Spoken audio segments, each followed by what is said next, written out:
இயேசு கிறிஸ்துவின் இன்ப இனிய நாமத்தில் வாழ்த்துகிறோம். இன்றைய வேத வசனம்: சகலமும் அவராலும் அவர் மூலமாயும் அவருக்காகவும் இருக்கிறது.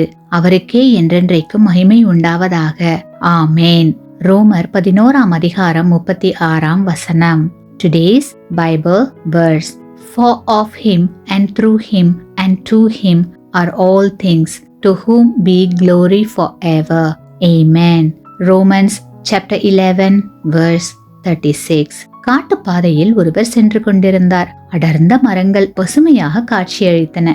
அவருக்கு மிகுந்த மகிழ்ச்சியாக இருந்தது. திறந்த வெளியில் ஒரு பெரிய கர்வாலி மரம் நின்றது. அது வளைந்து நெளிந்து நின்ற தோற்றம் அவருக்கு சற்று அருவருப்பாய் இருந்தது. இந்த இடத்தையே இந்த மரம் கெடுத்து கொண்டிருக்கிறது.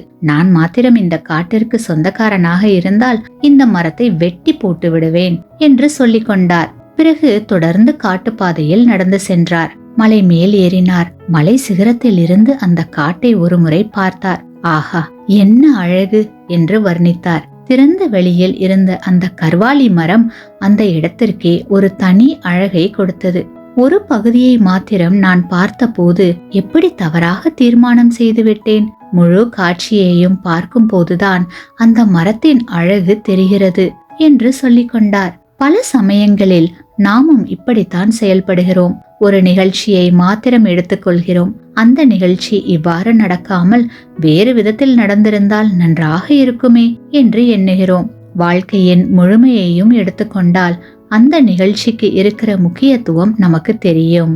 கிறிஸ்துவுக்குள் அன்பான சகோதர சகோதரிகளே, நம்முடைய தேவன் சர்வ வல்லவர். அவருடைய ஞானமும் அறிவும் மிக மிக ஆழமானது. ஆகையால் நம்முடைய வாழ்க்கையில் நாம் தேவனுடைய ஆலோசனையை கேட்டு நடந்து தேவனே நம்மை வழி நடத்துகிறார் என்று மற்றவர்களுக்கும் சொல்லும் போது தேவனுக்கு மகிமை உண்டாகிறது.